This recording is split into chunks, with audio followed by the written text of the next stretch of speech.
부동산 엑스파일은 청취자와 소통하는 방송입니다.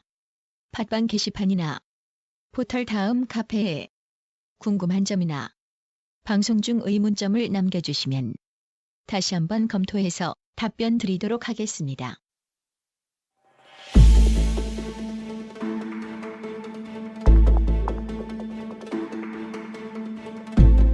안녕하세요. 부동산 엑스파일 굿모닝 진소장의 신소장입니다.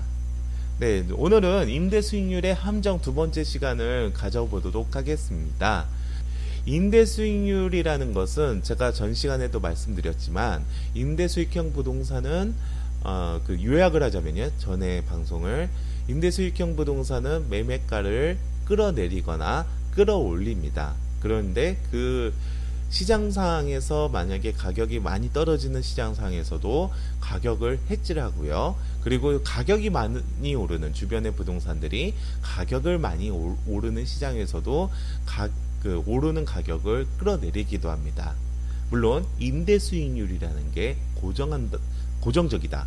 즉 변화가 없다라는 가정 하에 드리는 말씀입니다. 자, 그럼 임대 수익률, 우리가 임대 수익률이라는 것은 바로 임대차 계약을 맺는 거잖아요. 임대차는 그 필요한 사람한테 보증금 플러스해서 월세 차임이라고 하죠. 차임을 받으면서 부동산을 빌려주는 겁니다.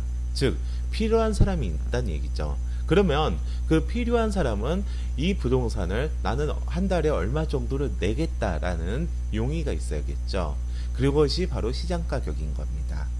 네, 이 임대 수익형 부동산의 지랄 맞은 거는 하나입니다. 바로 예를 들어 보면 일반 아파트나 아니면 우리가 도로가 닦이거나 아파트에 뭐 예를 들면 황금 노선인 9호선이 연장선이 생긴다 라고 했을 때는 가격이 많이 오르죠. 네, 많이 오릅니다. 그런데 이 임대 수익률은 예를 들어 보면 여기 하나 뚫렸다 그러면 뭐 예를 들어 보면 그 연장선에 있는 여기 뚫렸다고 했을 때 임대 수익률이 10만원, 20만원 오르기가 힘들다는 겁니다. 많이 힘들다는 거죠. 물론 다른 건 있어요. 예를 들어 보면 제가 이거는 세 번째 방송이나 네 번째 방송에 좀 진득하게 이야기를 드려볼 건데요. 예를 들어 보면 우리가 성선아 기자가 썼던 대한민국의 빌딩 부자들, 그리고 제가 항상 싸이 이야기를 할 때 싸이도 그 빌딩에 대해서 그 채빵 세입자하고 문제가 좀 있었던 걸로 알고 있습니다. 네, 그런 분쟁이 있었던 걸로 알고 있는데 싸이도 그때 방송에서 나왔던 것이 매매가가 많이 올랐다, 매덕이 올랐는데 세입자를 내쫓아야 되겠느냐라는 그런 쪽의 얘기를 했고, 그러니까 그 투자자로서 그리고 매입자로서 임대인으로서 건물주로서의 싸이를 부정하게 수억 원의 불로소득을 생긴 부정한 사람으로 얘기를 한 거죠. 네, 방송에서 그런 평양을 보인 겁니다. 그리고 성선아 기자의 그 빌딩 부자들을 한번 살펴보면 샀다가 리모델링하고 임대 수익률을 높여가지고 엄청난 가격에 매도를 시켰다. 이게 그 임대 수익률 함정의 본질이거든요. 네, 그런 것들은 매매가를 많이 올릴 수가 있어요. 근데 그런 것들은 쉽게 말씀드려서 우리가 꼬마 빌딩이라고 하죠. 강남권에 있는 꼬마 빌딩들이나 아니면 우리 주요 상권에 있는 뭐 상가주택이나 아니면은 2층 상가들, 네, 그런 것들에 해당되는 건데 그것은 임대 수익률을 정상화시킨다 라는 그런 말이 더 표현이 맞을지도 몰라요. 네. 근데 우리가 일반적인 오피스텔이나 아니면 서민들이 접근할 수가 있는 뭐 지식산업센터, 아파트 용장이나 상가도 마찬가지입니다. 물론 상가는 약간 다릅니다. 상권에 따라서 그 매매가나 그런 것들이 많이 오르기 때문에 그 여기 생김에 따라서 만약에 상권이 없어졌던 상권이 돌아온다. 네, 그런 경우에서 임대료는 폭등이 될 수가 있고요. 그리고 뭐 예를 들면 여기가 뭐 삼치 내가 삼치 상당히 좋아하는데요. 삼치 전문점이 하나 두 개 생기더니 여기가 삼치 골목길이 됐다. 그래서 거기에 따른 또 다른 명소가 됐다. 네, 그랬을 때 가격은 임대료는 오를 수밖에 없습니다. 그럴 때는 건물 가격 자체도 오를 수밖에 없죠. 네. 그런 거는 좀 있습니다. 하지만 우리가 아파트처럼 일반 시세차익 부동산처럼 거기에 역이 뚫렸다, 아니면 도로가 닦였다, 접근성이 용이해졌다고 해가지고 일반 임대수익형 부동산, 뭐 오피스텔이나 주식산업센터, 그리고 또 일반 도시형생활주택 같은 것들이 월세가 5만 원에서 10만 원 그렇게 오를 수가 없어요. 오르기가 힘들어요.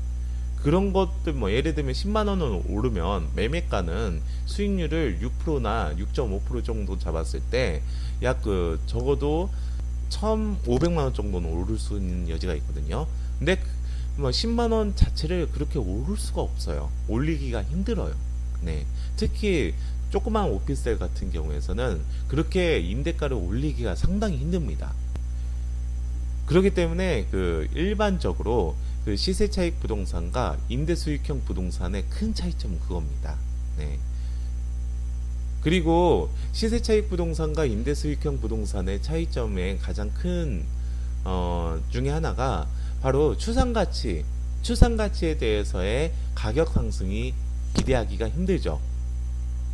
예를 들어 보면 우리가 아파트 같은 경우 봐요. 우리가 일기 신도시 있지 않습니까? 분당이나 아니면은 과천이나 아니면은 안산 쪽 그런 쪽 일기 신도시 중동 부천 그런 데도 보면 이쪽에 이런 쪽의 일기 신도시 같은 경우에서는 리모델링이 완화가 됐을 때 수직 증축이 허용이 된다 만다 했을 때 그때 가격이 많이 올랐거든요. 왜 그러냐면 이 일기 신도시가 지금은 달라졌습니다. 지금은 좀 달라졌지만 20년만 돼도 리모델링이 가능하게 만들어놨기 때문에 리모델링으로 해서 추상가치가 생긴다. 그 추상가치 때문에 가격이 오르는 겁니다. 그리고 요번에 재개발 재건축 지금 제가 이거를 좀 말씀드리고 싶은데 이것도 삼천포인데 제가 말씀드려 볼게요. 도시미 주거환경 정비 법령의 개정안이 지금 국회에 계류가 된 걸로 알고 있는데 이거 되게 문제가 되는 것이 우리가 투기가율지구 같은 경우에서는 오피스텔이나 아파트 재건축 아파트의 조합원이 승계가 안 됩니다. 그렇기 때문에 재건축을 초토화시키는 거거든요. 근데 요번에 개정안은 뭐냐면 재개발 지역의 조합의 승계도 안 되게 만들어 버립니다. 재개발 지역의 조합의 승계도 안 되게 버립니다. 이거는 제가 별도의 에피소드로 만들게요. 요새는 진짜 부동산 쪽으로 드릴 말씀이 상당히 많아요. 네. 많아요. 많은데 이거는 재개발을 완전 초토화시킬 겁니다. 재건축하고 비교도 안 되게 재개발을 완전 초토화시킬 겁니다. 즉 재개발 재건축을 이제 굿바이 할 겁니다. 자, 그거는 그렇게 가고요. 여하튼 재개발이나 재건축 같이 이른바 추상가치라는 게 있지 않습니까? 이것을 멸시를 시키고 아파트를 다시 만들어서 70짜리를 100으로 다시 만든 다음에 다시 그 30을 나눠 갖는다 라는 재개발 재건축 그게 오르는 이유였거든요. 그것이 일반 임대수익형 부동산에는 적용되지가 않습니다. 오피스텔 같은 경우를 한번 살펴보죠. 오피스텔은 일반적으로 상업지역으로 진행이 되는 겁니다. 상업지역이 되기 때문에 이미 용적률을 다 찾아먹은 거예요. 네, 용적률을 다 찾아먹었기 때문에 용적률을 법적 한도를 더 높여주지 않는 이상은 그 멸시를 시키고 더 올릴 때 그 잉여 부분 일반 분양분이 생긴다던가 그런 부분이 없기 때문에 수익성이 전혀 안 나오고, 두 번째로 우리가 재개발 재건축에서 가장 문제점이 되는 것, 특히 재개발에서 문제점이 되는 것이 임대사업자입니다. 임대사업자분들, 상가 세입자분들, 이 두 분이 가장 큰 문제가 되는 겁니다.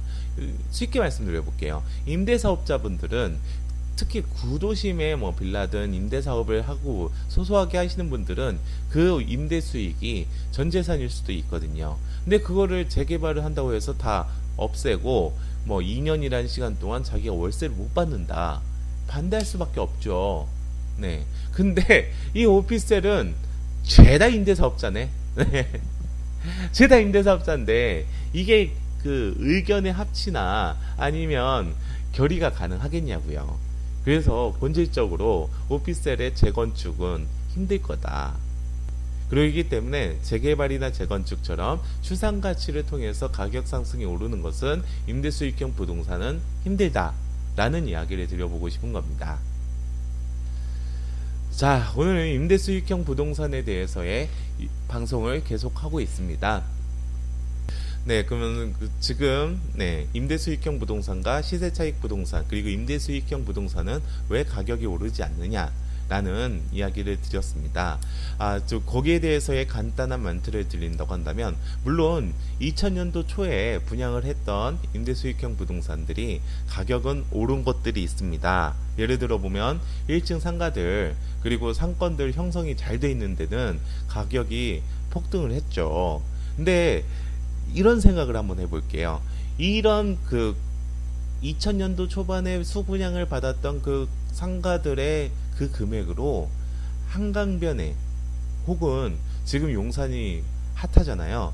네, 항상 핫했잖아요. 2010년, 2008년도 이후부터도 이 용산에 그때 2000년도 초반에 빌라 지분들을 구입을 했으면 아마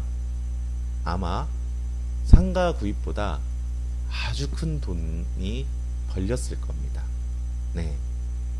그때 구입을 했으면 2000년도 초반에 구입을 했으면 그런 얘기를 드리는 거죠. 네. 그래서 임대 수익형 부동산은 시세 차익으로 보기에는 약간 리스크가 있고 그 리스크 대비 인컴은 분양권이든 시세 차익 일반 이후에 시세 차익이든 문제가 있을 수가 있다라는 이야기를 드려보는 겁니다. 네. 자, 그럼 그 이야기의 본질적인 임대 수익률의 함정은 제가 볼 때는 이겁니다. 수익률이 올라간다고 임대 수익형 부동산은 거기에 대해서의 시세가 올라가는 거거든요. 근데 우리가 항상 말씀드리지만 지금 뭐 꼬마 빌딩들, 특히 꼬마 빌딩들 그런 것들 상당히 그런 쪽가 많거든요. 예를 들면 3계층이 있는데 이거를 되게 쪼개놔요. 네, 쪼개놔서 제가 아파트 용장, 지식산업센터 쪼개나는 것처럼 쪼개놓는 겁니다.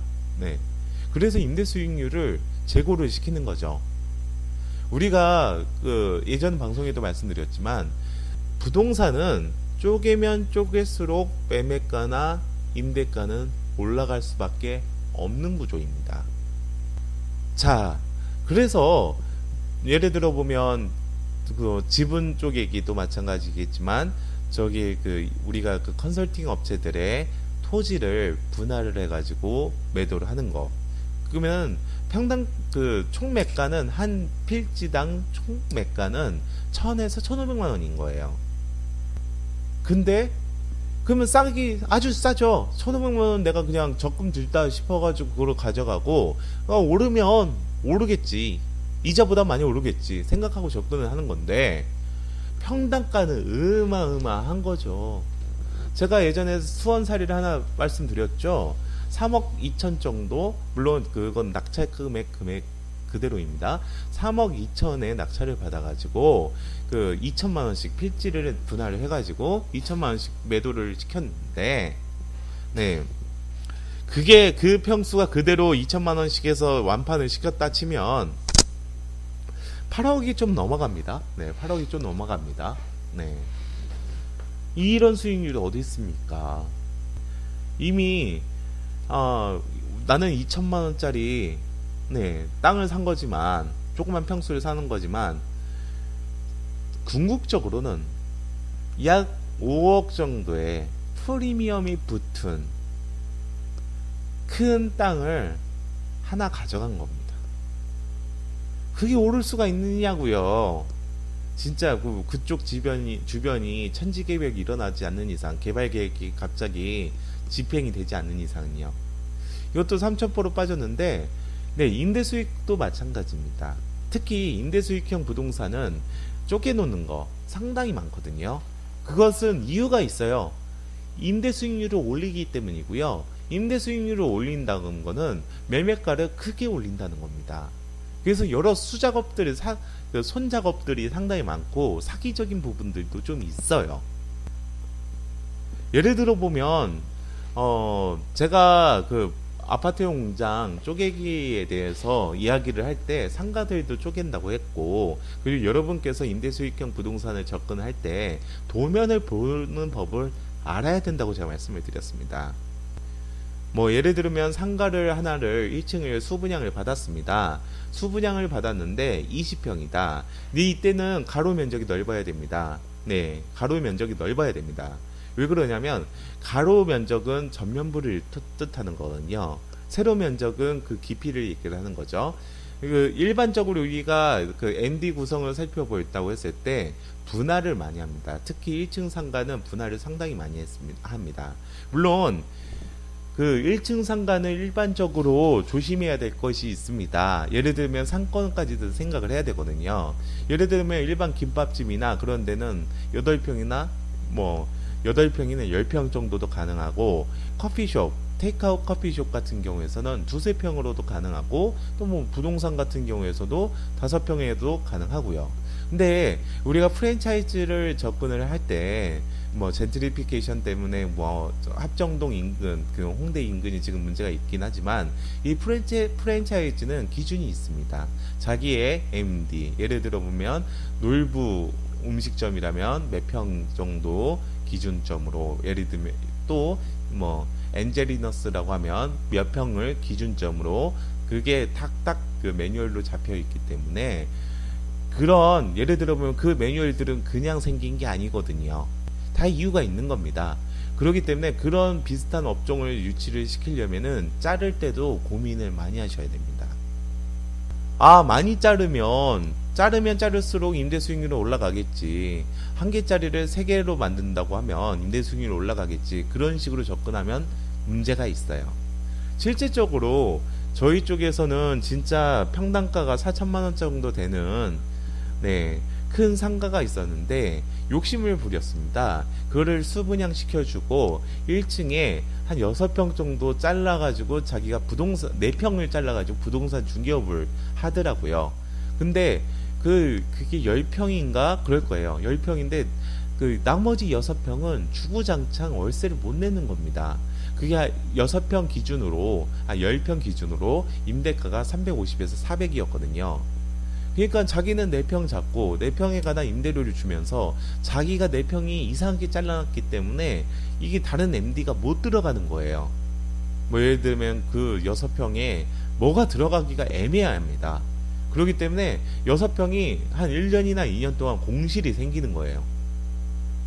그렇기 때문에 그런 것들은 특히 1층을 상가를 자를 때는 MD 구성을 정확하게 봐야 되고 도면을 정확하게 봐야 됩니다. 네, 시행자의 마음으로 봐야 되죠. 네, 그래서 뭐 살펴보면 여기는 반으로 자르게, 예를 들어 보면 가로변이 8m다. 그러면은 가로변을 자르게 진짜 자르라고 만들어 놓은 1층 상가도 있습니다. 자르세요. 네. 근데 3m도 필요 없어요. 가로변은 상가 같은 경우에서는 가로변이 4m일 필요 없고요. 보면은 너무 럭셔리하고 한 3m에서 3.5m만 줘도 되는데, 네, 그런 식으로 문을 아예 2개로 만들어 놓은 데도 있습니다. 출입문을. 그럼 자르라는 얘기거든요. 자르라는 얘기고요. 네. 그런 식으로 임대 수익을 하는 사람들, 예를 들어 보면 제가 말씀드렸죠. 강남에 있는 꼬마 빌딩들을 팔 때도 많이 잘라 놓습니다. 그리고 뭐 요새는 이제 프라임급, 예를 들면 연면적 10,000평 이상의 강남의 유명 빌딩들도 쉐어 사무실, 즉 공유 사무실이 상당히 많다고 하는데요. 이거는 자른다, 분할의 극이거든요. 네, 극단을 보여주는 겁니다. 그렇기 때문에 임대 수익률을 한 50만 원만 올린다고 하더라도 제가 말씀드렸지만 매매가는 1억에서 1억 5천까지도 올릴 수가 있습니다. 특히 그 단독 빌딩 같은 경우에서는 그게 가능하거든요. 그래서 싸이가 몇 억이 올랐는데, 몇 억이 올랐는데 세입자한테 그래도 되는 거냐? 다 그 기반에서 일어나는 겁니다. 임대 수익률이 이만큼 올랐으니까 거기에 따른 예를 들면 5.5%에 따를 때의 수익률은 이 정도다. 프레임을 씌우는 거죠. 자, 그게 얼마나 허무한지 3부에 대해서 얘기를 드려보도록 하겠습니다. 부동산 엑스파일 굿모닝 신소장의 신소장이었습니다. 여러분 감사합니다.